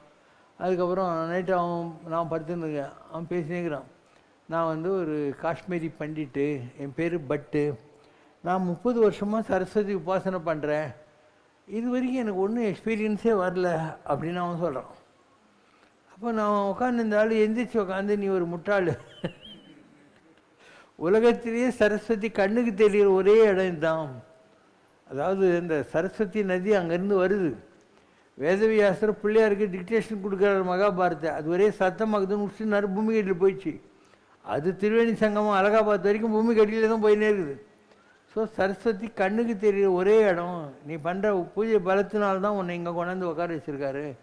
நீ இந்த மந்திரம் சொல்கிற, இதில் இந்த வரியை மாற்று அப்படின்னு, இந்த ஒரு வரி மாத்திரம் மாற்று, மற்றபடி உன்னுடைய உபாசனைக்கு பலன் கிடைச்சிக்கிட்டு தான் இருக்கு. அதே மாதிரி இங்கே பாட்டக்குன்னு ஒரு ஆள், விஷால் சர்ஜிக்கல் இன்ஸ்ட்ருமெண்ட்ஸ்னு பேர், ராயப்பேட்டையில். அவர் அவங்க ஒய்ஃப் 2 பேரும் எங்கள் கூட கைலாஷ் யாத்திரை டெல்லியில் மீட் பண்ணுவோம் எல்லோரும், அந்த சேனா அண்டர் செக்ரட்டரி ஆஃபீஸில். அப்போ ஒரு நாள் அவங்க மீட் பண்ணிட்டு நானும் என் இடத்துக்கு போயிட்டேன், அவங்க இடத்துக்கு போயிட்டாங்க. மறுநாள் காத்தால நான் அவங்கள மீட் பண்ணுற போது, இன்றைக்கி காத்தாலே 7 மணிக்கு நீங்கள் பூஜை பண்ணீங்க, இந்த மந்திரம்லாம் நீங்கள் சொன்னீங்கன்னு. அவங்க ஆமாம், உங்களுக்கு எப்படி தெரியும்னா. இப்படி கடவுள் என்ன பண்ணுவான்னா, வித்தியாசமான அனுபவங்களை கொடுப்பான். ஏதோ ஒரு கனெக்ஷன் இருந்தாக்கா தான் இதெல்லாம் நடக்கும். இப்போ எல்லாருமே கருவிகள் தான், கடவுளுடைய கையில் கருவிகளாக நாம் இருக்கிறோம். ரொம்ப அதிசயமெல்லாம் நடக்கும். நான் எவ்வளோ தடவை சொல்லிட்டேன். இங்கே சத்யா ஸ்டூடியோஸ் பக்கத்தில் ஜூபிட்டர் ஸ்டூடியோன்னு ஒன்று, இந்த மந்திரி குமாரி சினிமாலாம் எடுத்தாங்களே, ஜூபிட்டர் ஸ்டூடியோஸ், சோமுன்னு பேர், காசின்னு பேர். ஸோ அங்கே நான் எல்லா சாமியாரும் போய் பார்ப்பேன். அவரை பார்க்குறதுக்காக ஒரு வயசானவரும் அவங்க பொண்ணு 2 பேர் வராங்க. அவங்க வந்து சாமிக்கிட்ட சொல்கிறாங்க, ஏன்னா அவர் சித்த மருந்தெல்லாம் கொடுப்பார் கொல்லிமலையிலேருந்து கொண்டாந்து.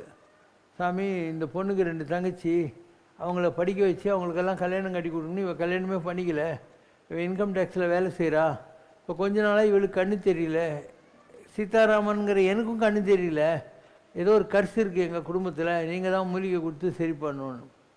எனக்கு உத்தரவாதி, நீ இப்படி பண்ணுறா இப்படி பண்ணுறான்னு. அவன் நமக்கு என்ன ஆளை விடு, நான் வீட்டுக்கு விட்டேன்.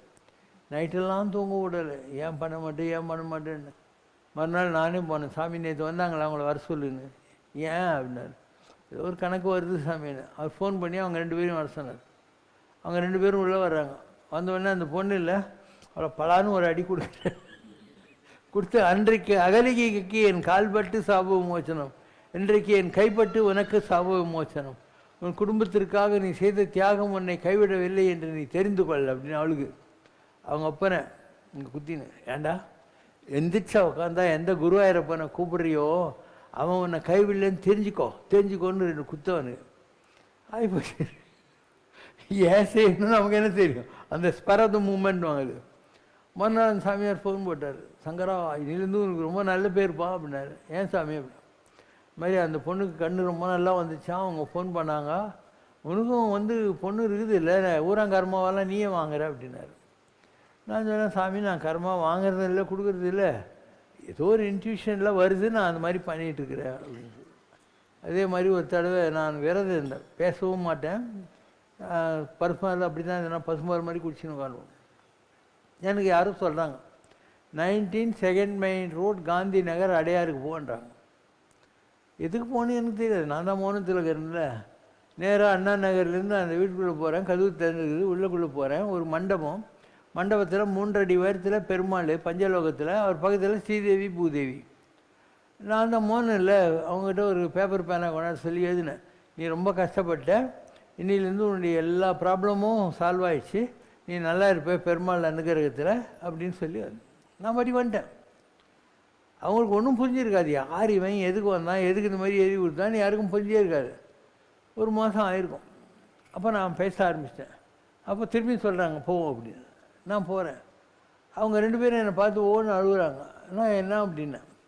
அவர் சொல்கிறார், என் பேர் அனந்தகிருஷ்ணன், நான் வந்து 7 கம்பெனி வச்சுருந்தேன். Srivatsa paper converter, Sri Vishnu industries, இந்த மாதிரி. வாழ்க்கையில் கஷ்டம் வந்துச்சு. வர வேண்டிய பணம் வரல, கொடுக்க வேண்டியது கொடுக்க முடியல. இந்த வீடு விற்றா தான் கடனை அடைக்க முடியும்.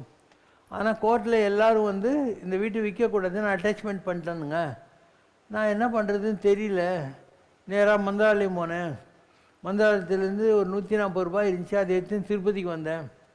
திருப்பதி பியூன் ஒருத்தர் வந்து, நீங்கள் ஹஸ்பண்ட் ஒய்ஃபாக இருக்கிறீங்களா, உள்ளே வாங்க, உங்களுக்கு உண்டி என்றதுக்கு சாட்சி கையெழுத்து போட்டிங்கன்னா ஏகாந்த சபை கிடைக்குன்னாங்க. போனோம், பால் பழம் வாங்கி வெளியே வந்தோம். தெரிஞ்ச ஒருத்தர் என்ன ஆனந்தகிருஷ்ணனார், என் பர்ஸு காணாமல் போச்சுன்னு போய் சொன்னேன். அவர் துட்டு கொடுத்தாரு, மெட்ராஸ் வந்து வாங்கிக்கிறேன்னாரு. மெட்ராஸ்க்கு வந்துட்டேன். அன்றைக்கி தான் நீங்கள் வந்தீங்க.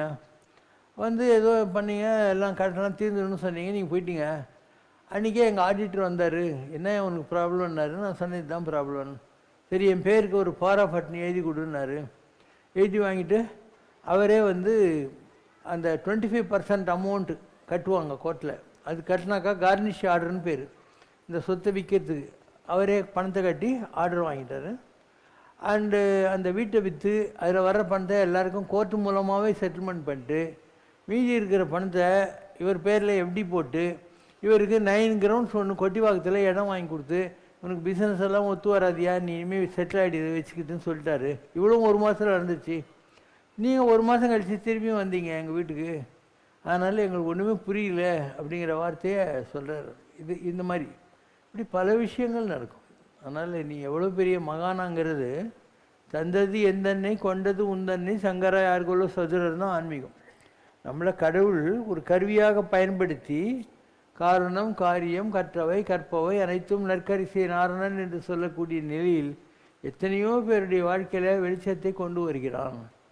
மகானுக்கே தெரியாமல் இருக்கலாம். என்ன, மகானுக்கு தெரியணும் அவசியம் இல்லை. சம்டைம் தெரியும். முக்கால்வாசி நேரத்தில் கடவுளே எல்லாத்தையும் பண்ணுவான். அந்த மூமெண்ட்டில் அது பாட்டிக்கு ஒரு ஃப்ளோவில் ஓடிக்கினே இருக்கும் எல்லாமே. இதுதான் ஆன்மீகம் என்பது.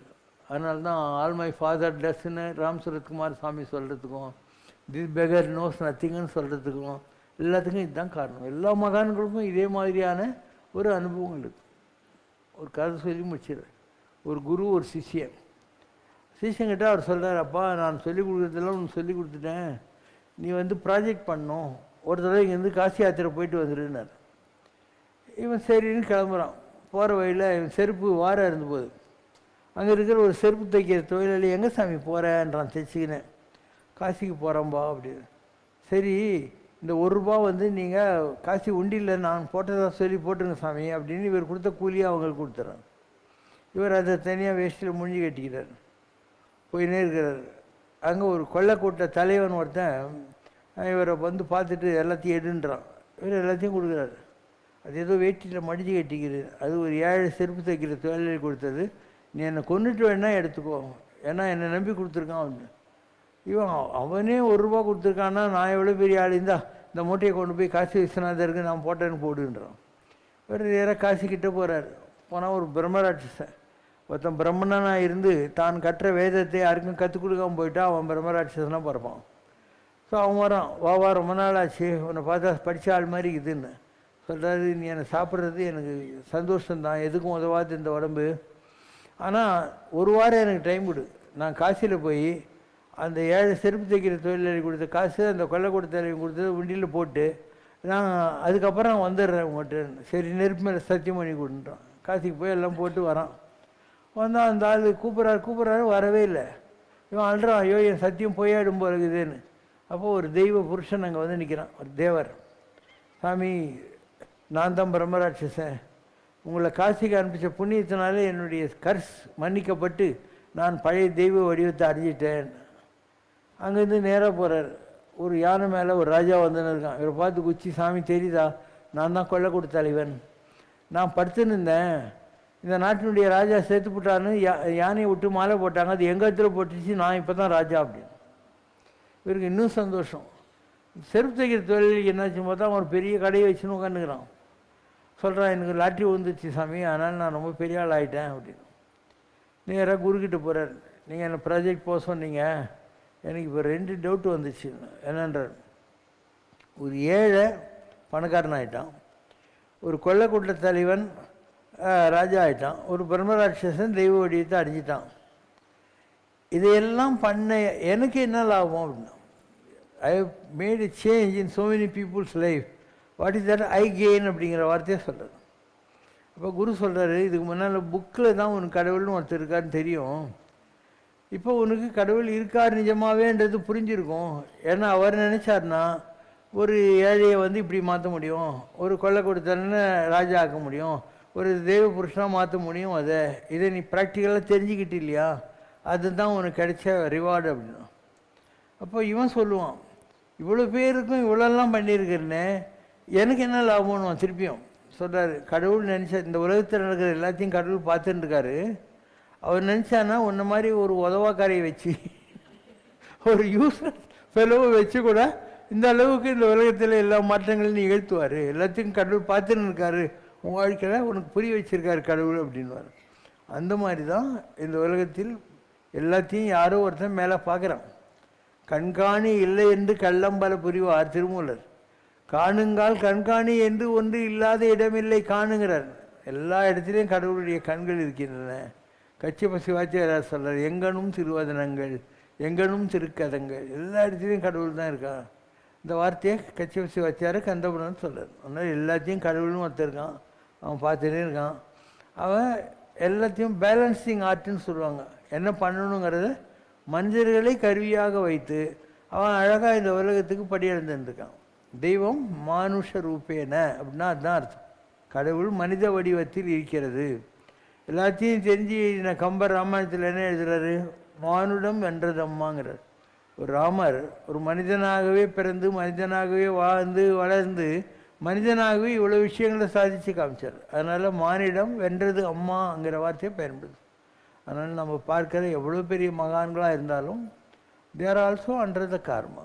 காஞ்சி மகாபெரியவர் இருந்தார், அவருக்கு ஒரு கண்ணு சுத்தமாக தெரியாது, இன்னொரு கண்ணு கொஞ்சோண்டு தெரியும், இப்படி டார்ச் அடிச்சுன்னு இப்படி பச்சுன்னு உட்காந்துப்பார். அவருக்கு ஒரு லங்கு வேலை செய்யாது, மணல் உள்ளே போயிடுச்சு, கிரானிக் அல்சரு. அதனால் வாழைப்பழ சத்து மாவு உணர்ந்த திராட்சை தான் அவரால் சாப்பிட முடியும், வேறு எதையும் சாப்பிட முடியாது. அப்படியெல்லாம் கஷ்டப்பட்டு ஆனால் மக்களுக்கு நல்லது தானே செஞ்சுட்டே இருந்தார். ராம்சுரத்குமார் சாமி, அவருக்கு யூரினரி ட்ராக்கில் கேன்சர் ரங்கபாஷன் நர்சிங் ஹோம்லேருந்து ஒரு டாக்டர் 2 நர்ஸை போட்டு அவரை பார்த்துன்னு இருந்தாங்க. ஆனால் மக்களுக்கு அவர் நல்லது தானே பண்ணிக்கிட்டு இருந்தார். அந்த மாதிரி எந்த ஒரு மகானாக இருந்தாலும், ராமகிருஷ்ணன் த்ரோட் கேன்சர் விஷயங்கள்லாம் சொல்கிறாங்க, நீங்கள் காலிக்கிட்டே டெய்லியே பேசுகிறீங்களே, அந்த அம்மாக்கிட்ட இந்த தொண்டையை நல்லா பண்ணுற மாதிரி கேட்கக்கூடாதான்னு. இவர் சொல்கிறாரு, நான் எனக்குன்னு ஒன்றுமே கேட்க மாட்டேன்னு. இல்லை சாப்பிட்றதுக்கு கேளுங்க, எச்சம் முழுங்கிறதுக்கு கேளுங்க. மறுநாள் எல்லா சிஷ கேட்டிங்களும் வந்துடுறாங்க, கேட்டிங்களா கேட்டேன், நீ ரொம்ப அப்பாவி பாலா, உங்கள்கிட்ட நிறைய அருள் இருக்குது, இந்த ஜனங்கள்லாம் ஃப்ராடுங்க, உன்னை ஏமாற்றி உங்கள்கிட்ட இருக்கிற பவரை பிடிங்கிடுவாங்க பக்தன்லாம் நடித்து, அதனால் நீ என்கிட்ட வந்துடு, ஸ்ட்ரீட்டு ஸ்மார்ட்டாக இருக்கிற விவேகானந்தர்கிட்ட இதை கொடுத்துட்டு வந்துடுன்னு சொன்னாங்க அப்படின்னு. அப்போ வாழ்நாள் பூரா விவேகானந்தர்கிட்ட கொடுத்துட்டு இவர் புலம்பினே இருந்தார். நான் எவ்வளோ கஷ்டப்பட்டு சேர்த்துலாம் ஒன்று கொடுத்துட்டேன்னு புலம்பின்னு தான் இருந்தார். நிஜம். இப்போ இந்த உலகத்தில் யார்கிட்டையும் எதுவுமே இல்லை. எந்த ஒரு மகான் எவ்வளோ பெரிய ஆளாக இருந்தாலும், இது ராமராகட்டும், கிருஷ்ணராகட்டும், இயேசுவாகட்டும், புத்தராகட்டும், அவங்க எல்லாமே கடவுளுடைய கையில் கருவிகளாக செயல்படுகிறார்கள். இது உனக்கு தெரிஞ்சதுன்னா நீயும் ஜாலியாக இந்த மாதிரி அவர்கிட்ட ஊஞ்சல் உட்காந்து அட்டடிச்சுன்னு இருப்பேன். நீ தப்பான ஒரு சாமியார், நிஜமான ஞானம் இல்லைன்னு வச்சுக்கோ, அப்போ உங்கள் காலில் யாராவது ஓடணும் உனக்கு ஒரு ஆசை இருக்கும் இல்லையா? நீ பாட்டிக்கு உட்காந்து இருப்ப, எடுப்பிடிங்க பக்கத்தில் நிற்பாங்க, ஜனங்க யாரும் உங்கள்கிட்ட வரக்கூடாதுன்னு ஒரு பெஞ்சை போட்டுருவேன். உங்கள் செக்ரட்டரி அவங்களுக்கெல்லாம் ஒரு பழங்களையும் எடுத்து கொடுப்பான். அது கூட வேண்டியவங்க வந்தாக்க ஆரஞ்சு பழம் கொடுப்போம், மற்றவங்களுக்கு வாழைப்பழம் கொடுப்போம். எங்கே அந்த வம்பே கிடையாது.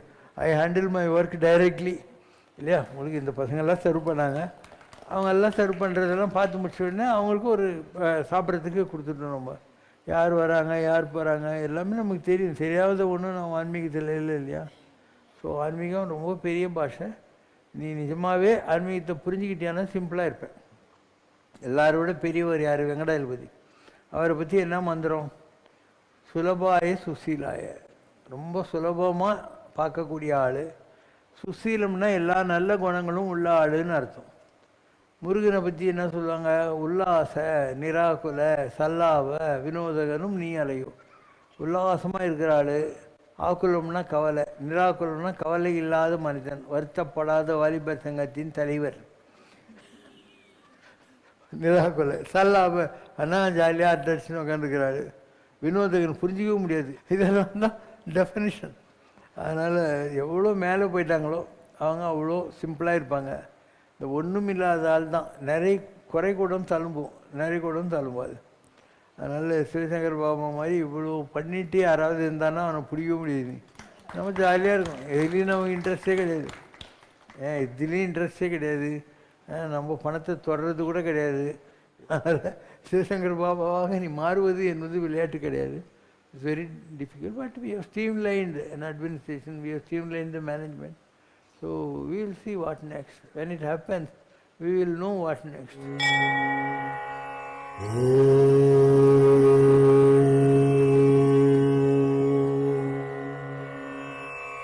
சரவண பவ குஹனே ஷண்முக சரவணனே ஜன்னத் தக்கு ஜகதத் தரிகிட கிர்ர கிட தக தக தஜ்ஜம் ஜகத கிட தக ஜகத தக திக்கு தக்கு திக்கு தக தஜ்ஜம். நாவல் கனிப்பழத்தை சுட சுட நல்கி தமிழ் சுவைத்தான். நாவல் கனிப்பழத்தை சுட சுட நல்கி தமிழ் சுவைத்தான். நாவல் கனிப்பழத்தை சுட சுட நல்கி தமிழ் சுவைத்தான். சரவண பவ குஹனே ஷண்முக சரவணனே சரவண பவ குஹனே ஷண்முக சரவணனே.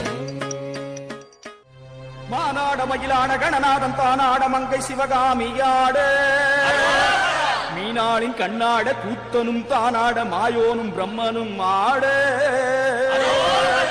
இந்திரன் தானாட இமையோர்கள் வானாட எழு முனிவர் அந்தரம் ஆட சுந்தரன் முருகனும் கணங்களும் தானாட இடும்பன் கடம்பன் ஆட இடும்பன் கடம்பன் வர இடும்பன் கடம்பன் வர இடும்பன் கடம்பன் வர இடும்பன் கடம்பன் வர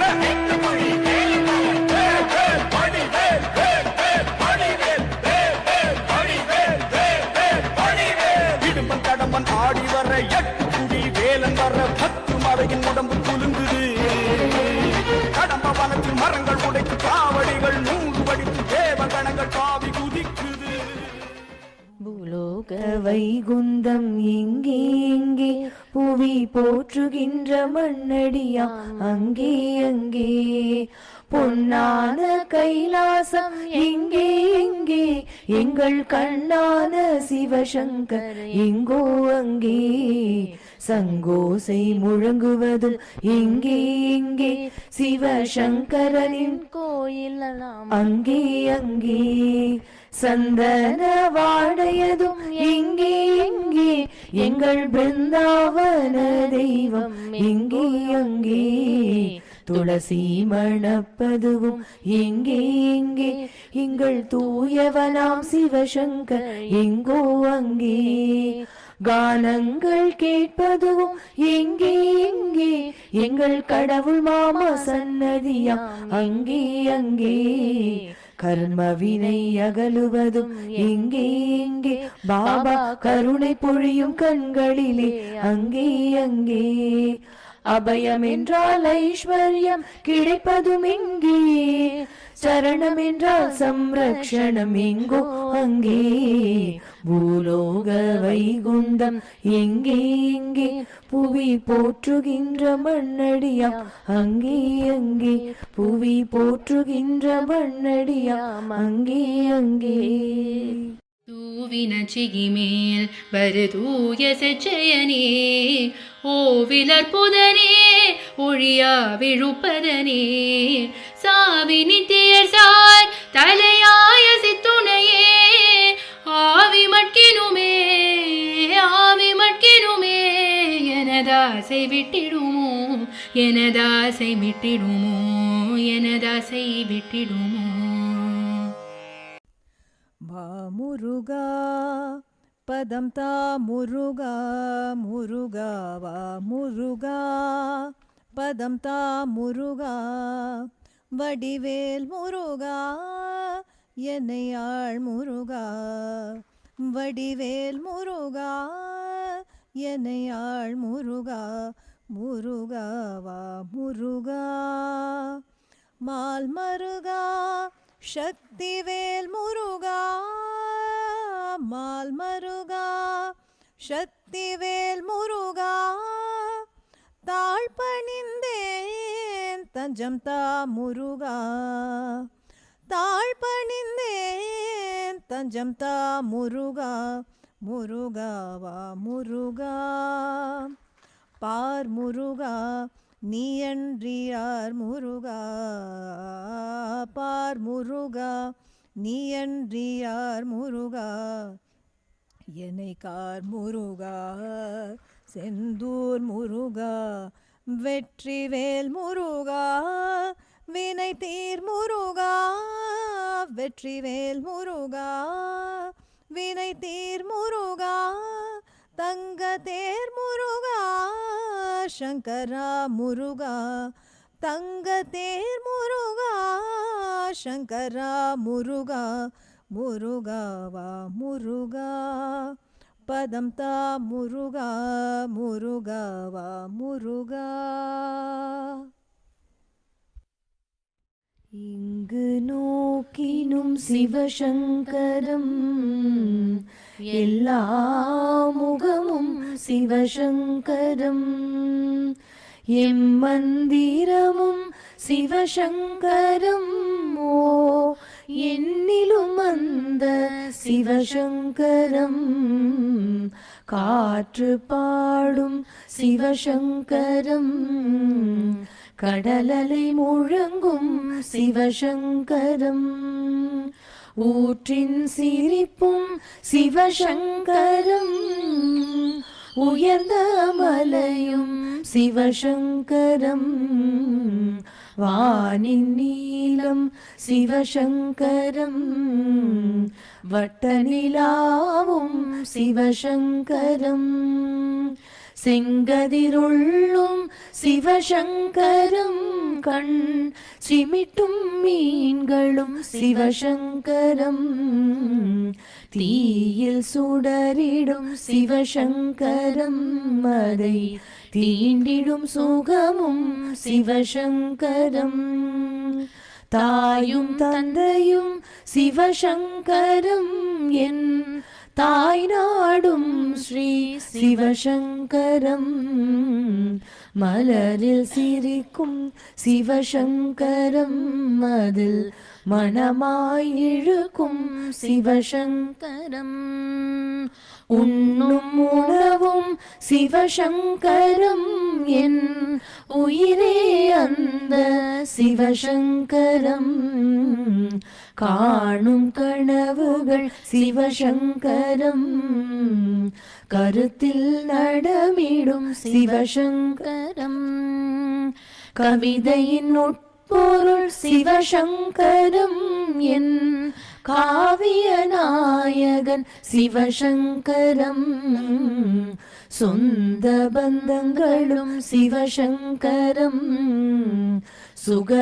சுகதுக்கங்களும் சிவசங்கரம் உற்ற தோழனும் சிவசங்கரம் நான் பெற்ற மதலையும் சிவசங்கரம் கும்பிடும் தெய்வமும் சிவசங்கரம் தினம் கூவி அழைப்பதும் சிவசங்கரம் அன்பின் உருவம் சிவசங்கரம் நாதவிந்து கலாதி நமோ நம வேதமந்திரஸ்வரூபா நமோ நம ஞான பண்டித சாமி நமோ நம வெகு கோடி தீபமங்கள ஜோதி நமோ நம தூய அம்பல லீலா நமோ நம தேவ குஞ்சரி ஆஹா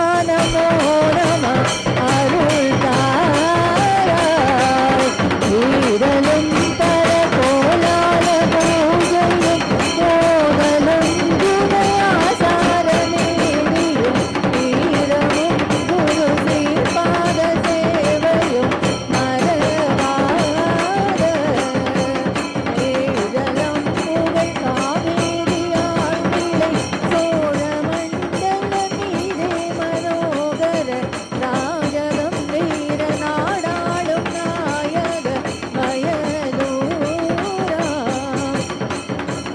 ஆதியந்த முலாவாசு பாடிய சேர கொங்குவை காவுனன் நாடதே ஆவினன் குடி வாழ்வான தேவர்கள் பெருமாளே. ஓம் ஜெய் சிவ சங்கரரே சுவாமி ஜகத் பரிபாலகரே ஆதி சங்கர அவதாரா அநாத ரக்ஷகரே. ஓம் ஜெய் சிவ சங்கரரே அன்னையும் தந்தையும் நீரென்றறிந்தும் அன்பில் நனைகின்றோம் சுவாமி அன்பில் நனைகின்றோம். ஆசானும் இறையாகிய தேவா நின்னடி பணிகின்றோம். ஓம் ஜெய் சிவ சங்கரரே. கைலையை பன்முறை வலம் வந்தாய் ஓ கருணாகர கீர்த்தி சுவாமி கருணாகர கீர்த்தி. மயிலையில் நின்று வரம் தருகின்றாய் மங்களகர மூர்த்தி. ஓம் ஜெய் சிவ சங்கரரே. அம்மையோடு அப்பனென வந்தவர்க்கு மங்களம் ஆசானும் தெய்வமுமாயானவர்க்கு மங்களம். இத்தனை துயர்களெல்லாம் தீர்ப்பவர்க்கு மங்களம். ஈஸ்வராவதார சிவசங்கரர்க்கு மங்களம்.